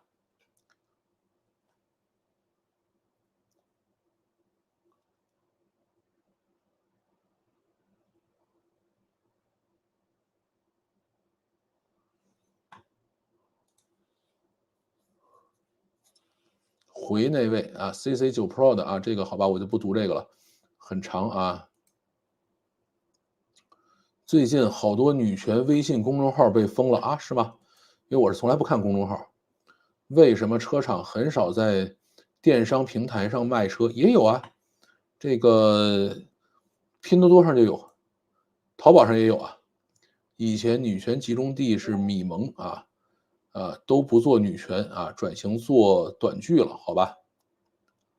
有经销商的车厂一般不能直接卖车，否则违约。是的，它所以就是直销方式或者是这种经销商方式嘛。经销商方式就是经销商是要给你压货的，他要给你压库存的。这个是你如果自己去直接卖车了，这些经销商就不给你压库存了，这事儿很危险的。高考是咱们这儿最公平的制度了，呃，反正也算是一种妥协吧。揣测不一定是恶意啊，没有揣测，就很难找出真相。比如我，专业角度觉得那个女生实在不像啊，如果她真的这么数学牛啊，我也觉得很不错。对，这个事儿怎么说呢？可以提出质疑啊，我们也不排除提出质疑的事情。酒局上前3巡，大家聊起某人靠走关系成为办成事儿，都是嘲讽贬损，后3巡就开始吹牛逼自己有哪儿的关系了。不知道是不是只有中国人这样，反正我觉得中国人确实喜欢干这个事儿啊。红米啊，我们不研究手机的事情了。秦统一之后就没有封建了，是的，就是它不再分封了。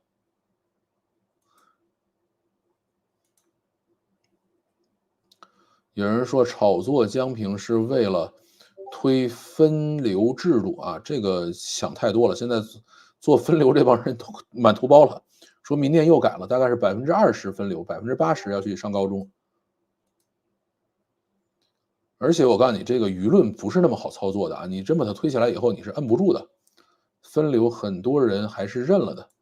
我觉得真正需要认的是什么呢？就是还是要让这个分流以后的人能够有尊严的活着。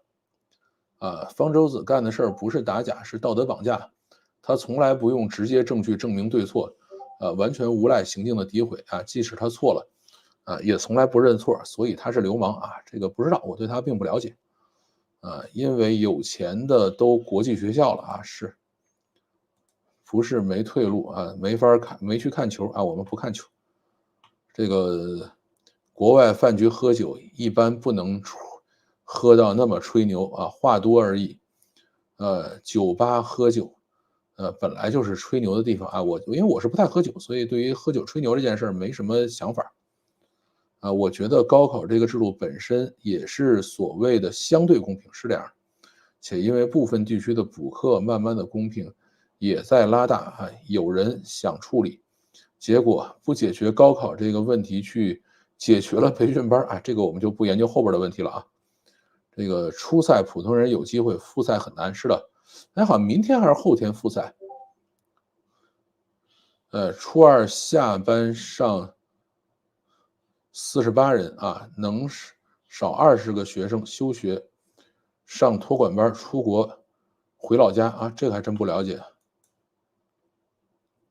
你又第一次赶上直播 Robert 啊，这个好像平时确实不怎么说话啊。秦统一之后就是中央集权制，其实秦完了以后呢，还并不是啊，到汉朝依然有很多的地方割据啊，地方的这种大的势力啊，包括还有后党，到明朝就已经规定了，这个想在明朝做皇后，必须是小门小户出身啊，你如果是大门大户出来，他不允许做皇后。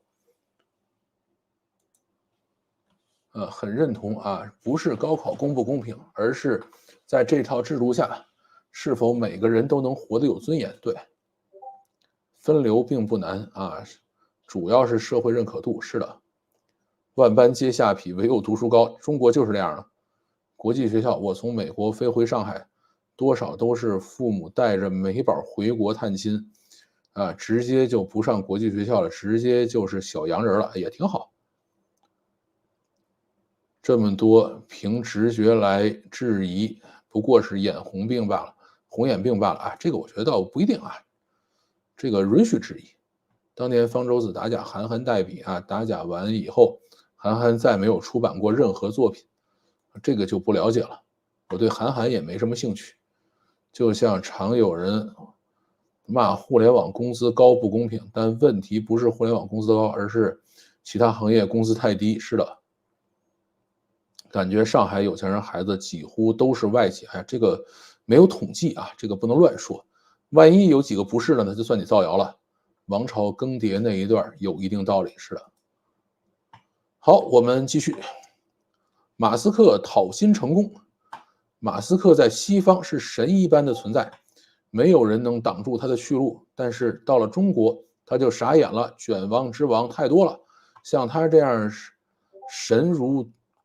神多如将计啊，根本卷不动啊。这件事呢，我倒不这么认为啊。马斯克在中国呢，他可能确实是有问题啊，但是呢，绝对不会是因为卷不过，而是什么呢？就是马斯克经常说，我有10%的可能性的事情，我就会去试一试，我反复试10次，没准就成了呢。而这种事情在中国你是没有机会的啊，你可能试第1次、第2次就完蛋了。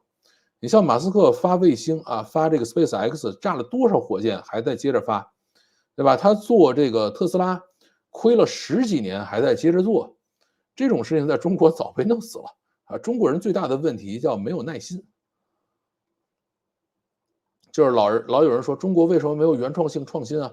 原创性创新你得包容人家犯错误啊，对吧？你如果不包容人犯错误，怎么可能有原创性创新呢？这个东西是相辅相成的。哎，马斯克讨薪成功啊，不觉得 Robotaxi 能杀掉低端汽车啊，毕竟自己的车和 taxi 是完全不一样的空间。另外，我并不觉得共享单车杀死了低价自行车，应该是各种2轮、4轮电动车淘汰了低价自行车，而且这个淘汰过程在共享单车出来以前很久就开始了。这个事儿呢是这样啊，这种淘汰呢肯定不是说到某一天啊，某一个时间点咔嚓这个我们一翻牌子，所有的这个车就没有了啊，不是这样的，它是一个逐渐的过程。就是这种 Robotaxi 出来了以后，这种低价汽车呢一定会开始呈下降趋势，啊，这个是要去承认的。然后共享单车出来以后呢，低价自行车也会呈下降趋势。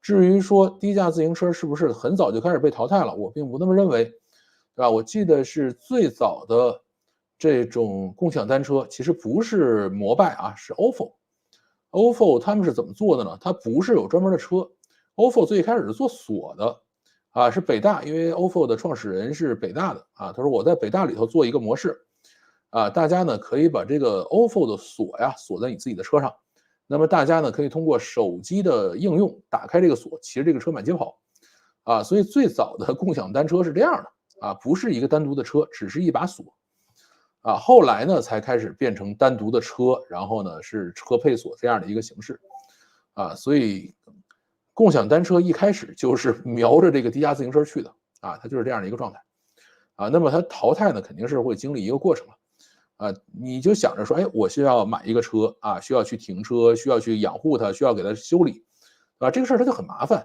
就是你在买车之外，你还要付出很多的成本，除了钱的成本之外，还有你的这种情绪成本，对吧？以及时间成本，你都需要去折腾。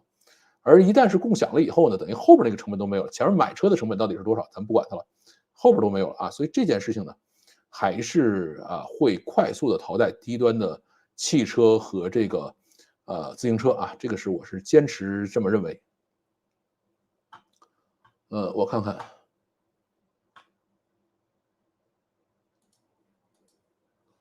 现在国内整体的中专教育水平太低了，国家也没有加大投入的打算。我觉得不是加大投入啊，你比如说吧，我们今天需要一个服装设计，那么我是不是一定要是一个从中专出来考了服装设计牌照的人才可以来做？他们不这么想，对吧？我不觉得你一定要有这个牌照，任何人站在这儿说我想服装设计了，都可以去裁一身好看不好看的衣服给人去穿，对吧？他是这样的。啊，因为我们以前也采访过一些在加拿大的蓝领啊，采访过一个吧，不能叫一些，啊，他就跟我讲，他在加拿大他在国内也是学了本科的，对吧？然后到了加拿大去学了一个 college，学的是水暖工，然后呢，他必须是有这个牌照的人，你才可以去受聘成为水暖工，对吧？去给人修空调、修暖气、修这些东西。你如果没有这个牌照，你就不行。然后你不通过学校的正规教育，你就很难拿到这个牌照。对吧？它是这样的一种制度，那大家就可以比较稳定的去工作了嘛。现在等于你对他整个的教育的质量，或者教育的结果你就不认可啊，那这个事儿它就不会有结果。现在社会不是唯有读书高吗？这个应当是唯有金钱高。对啊，你如果是真的很有钱，家里的这个是首富啊什么的，那为什么要去上学呢？我对各地教育水平有了解，跑了无数学校，越小差距越大，什么意思？啊，越低龄啊，被拉出来的差距越大，这是怎么算的？没太想明白啊。马斯克不在于他有多卷，而在于他对失败的接受程度，是绝大部分老板无法比拟的，是这样的。墙内卡脖子的东西，就是因为短期没有收益。对，我们必须要做马上有结果的事情，那就只能被人卡脖子。失败就是过程，马斯克让我解决了内耗，好吧？研发总有失败的啊，否则那是抄了。倒不一定是抄啊，抄我告诉你也没有那么容易。中国社会容错率太低啊，一开始就要做出正确的选择，不然要付出很多代价才能从错误的选择中走出来。对啊，你万一以前说错一句话，拱了白菜了，对吧？人家恨你一辈子，容错很高啊，都骗一遍了，呃，到死骗不完啊。这个看什么样的容错了。哪里的中专教育水平都很低啊，只是欧美教育比较宽容。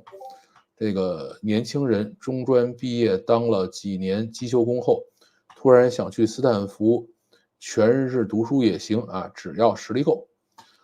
我觉得是这样啊，这个前两天去跟塔主他们去上了一个课啊，然后呢，他就跟我讲，他说他在美国做指甲，对吧？然后他就跟我讲，他说做指甲的那个小姑娘，给他做指甲小姑娘18岁，然后呢，已经上了2年的这个美容美甲的这种学校，然后就跟他讲，他说我很喜欢这个行业，很喜欢化学，然后把什么东西跟什么东西配在一起是什么颜色啊，然后学了2年以后呢，现在就在四处的实习，然后四处的也非常喜欢，对吧？这个我觉得这也挺好的，他为这个职业也很这个自豪，对吧？而且可以干一辈子，啊，不会干到哪一天就没有工作了，这有什么不好的嘛？我觉得只有这样的东西被保证了，啊，我们才不会再为有中专生考了数学多少名就觉得有多么奇怪，啊，抬个杠。牌照是一个行业壁垒，美国水暖工、电工也是，而且，呃，要价相当离谱。但是美国他们不是说好多都是用的非法移民嘛，他们就没有这些那个牌照也是可以用的。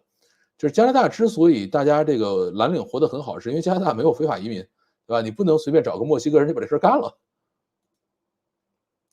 中国互联网是不会给你那么大耐心容忍你的，在大厂基本上就是1年周期，而且还有赛马，啊，这种情况就只能做2件事儿，第一个是，成熟的做臭啊，做到谁都赚不到钱；第二个是不成熟的劣币驱逐良币。马斯克，做成特斯拉之前，你去找投资人做电动车会被骂死，是这样的。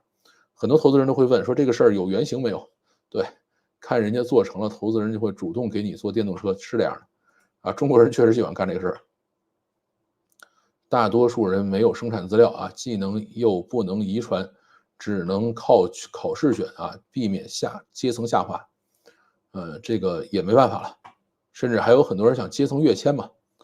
我们这儿普通高中，公立学校27所，私立33所，学费比公立贵4倍。就算不分流，很多家庭也上不起。这是什么地儿呢？把一项事业当成 PPT 去看待，卷飞天都卷不出东西来啊！这个是说的贾跃亭吗？参考开挖掘机，工地好多没执照的，不就因为便宜吗？对啊，这个是中国呀。你在加拿大你试试，你没有执照去开家挖掘机，啊，有广告了啊，广告很正常。加拿大有很多非法移民吧，墨西哥人少啊，但非常多的印度人。印度人应该还是合法入境的吧？他最多叫非法滞留，对吧？因为你跟印度又不挨着那么老远，他不可能像墨西哥人似的爬个墙就爬过来。印度那个距离划个盆也划不过去啊。1年周期是阿里带出来的风气，京东是半年，阿里其实已经算是有耐心的了。澳洲刺青师要上课4年，要持证才能上岗，很多人不相信。这个其实我觉得真的很正常。家里可以找老莫，开店不行啊。我能知道的是，因为开中餐厅的朋友跟我讲的，而且有些需要技术的，老莫做不了，大部分老莫只能做什么力气活啊，这个好吧，力气活。北美技术类工人不能用非法移民，但很多没有牌照的是按照学徒身份挂在有牌照的老板下面，但是学徒不能单独干活啊，这个反正也算是有些通融呗。非法移民一般没有专业执照，他们呢干他们是干那些不需要执照的活，例如我自己家房子里面的部分电工和空调，我也不能自己干，犯法。你自己不能干啊？我原来一直以为自己是可以干，原来我都觉得美国人，每个人都是电工、木匠，然后可以维修庭院什么的，原来自己是不能干的，这个我没想到。技工技工类牌照很多必须先做5年学徒工才能考试拿牌照好吧，这个也算是给他们一种保证吧。美国有水暖工有牌照就可以接大活、正式活赚大钱，当工头开公司，没有的话只能接小活赚小钱这个我觉得也算合理吧。这个再往后ARM 状告高通，有人写了8688元，微软 Surface Pro 第11版国行上市了，首搭骁龙 X Elite X Plat 处理器。6月18号消息，微软 Surface Pro 第11版国行目前已经上市开售，售价8688元起。老范已经在国内开始卖了这是怎么回事？了解的大佬具体说说可以吗？这个是这样就是他这边打着官司，那边可以卖，但是卖完了以后呢，我可以再申请禁售，这个是没问题的，而且它可以一个国家一个国家申请禁售这个包括现在有很多东西是在美国禁售，在中国可以，对吧？包括苹果的有些产品也是这样，在美国是禁售的，在中国可以。他反正在哪儿打官司，哪个地方就禁售不需要等到官司打完就是我官司打的时候你可以卖官司打完了以后说现在开始禁售了那你现在就以后不能卖了它是这样，卖掉了也就卖掉了。然后有人问RISC-V 有机会吗？不好说不好说。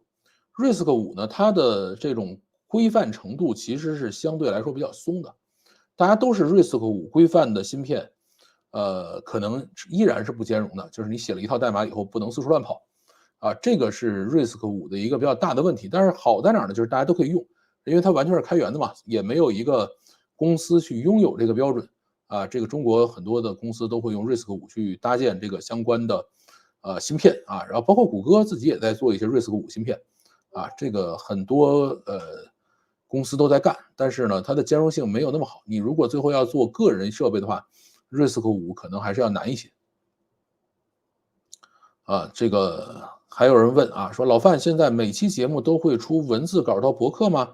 今天才刚发现，对，这个我现在一般情况下的博客就是我们讲的内容呢都会有一个文字稿放到这个我的一个博客站上这个但是呢文字稿是有错的就是有比较多的错字，就是我没有那么多时间去做校对了。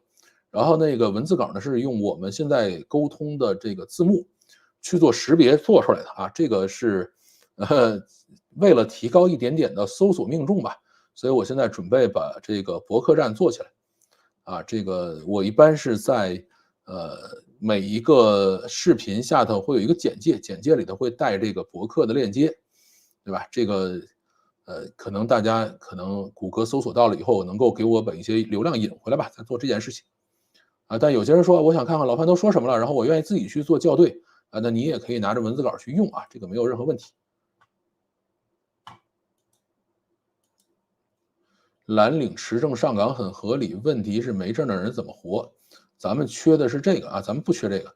如果我们规定大家必须持证上岗的，没证的人就会老是去考证。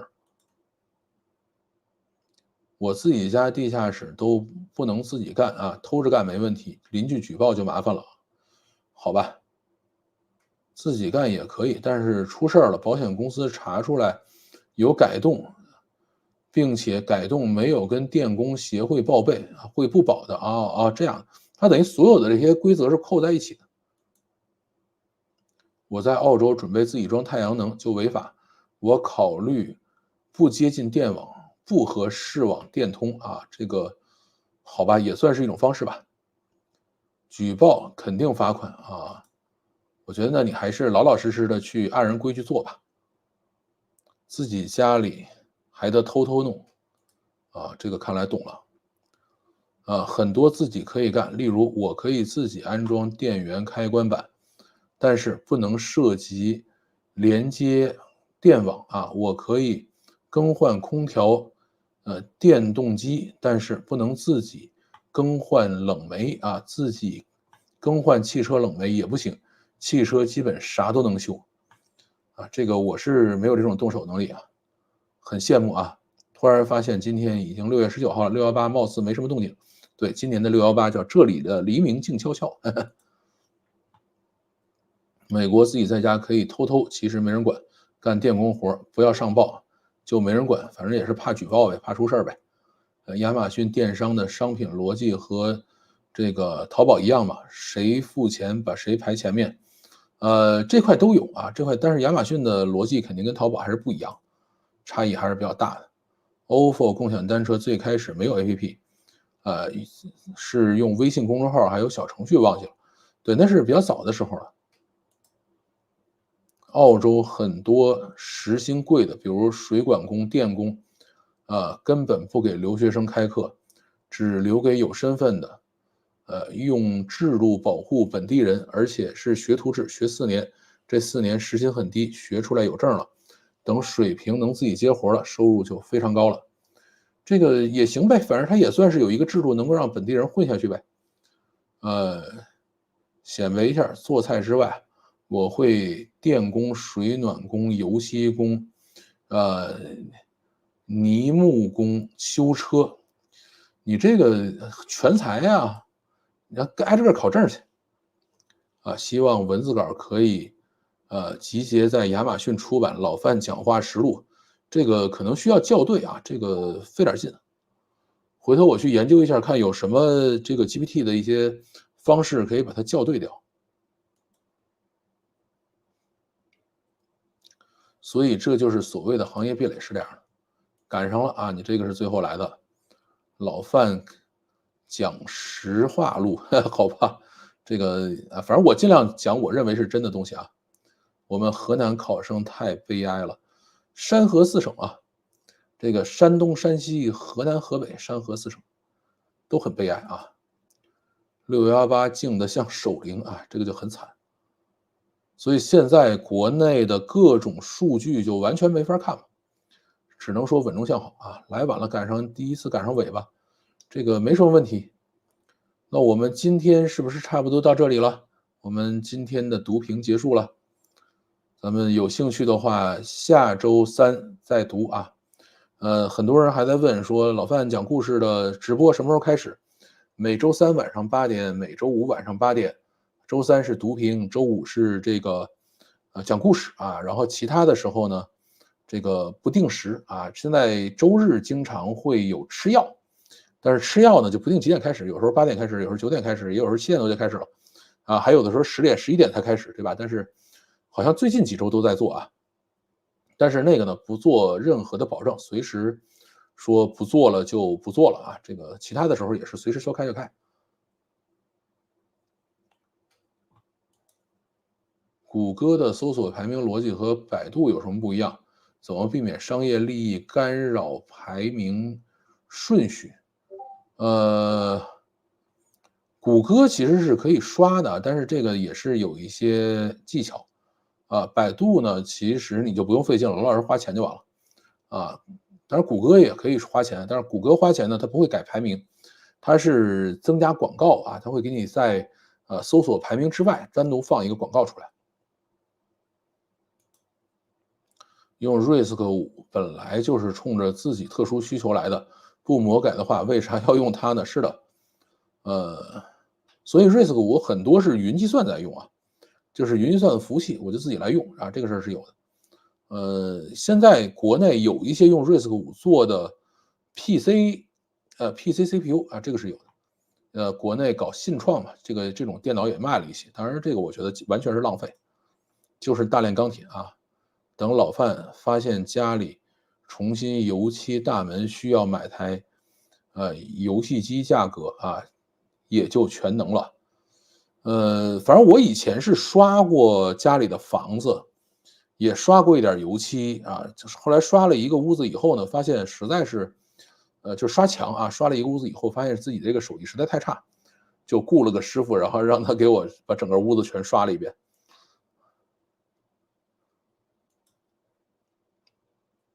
点个赞啊，就不说话了。好，山河大学，山河大学是去年的梗，今年估计应该会有新梗啊。美国是小政府，每个州都有自己的法律，各种执照，甚至每个县都有自己的执法，可能很不一样。那比如说我在加州考的这种执照，然后到德州能用吗？还是说我的加州的执照必须在加州用呢？这个事儿是我比较关心的。谷歌搜索应该不能投假药广告吧？可以的，谷歌搜索是可以投假药广告的。但是谷歌搜索的就是它的广告就是广告，搜索结果就是搜索结果，而百度的话，广告跟搜索结果是混在一起的。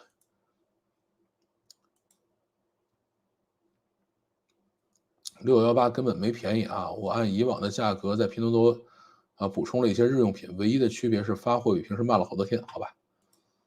嗯，会 AWS 云的回国能干活吗？国内用 AWS 多吗？挺多的啊。如果是特别是出海业务，基本上都是 AWS 啊。你比如说我在海外运营游戏啊，在海外运营很多这些东西都是 AWS，就是国内用的海外云还是 AWS 最多。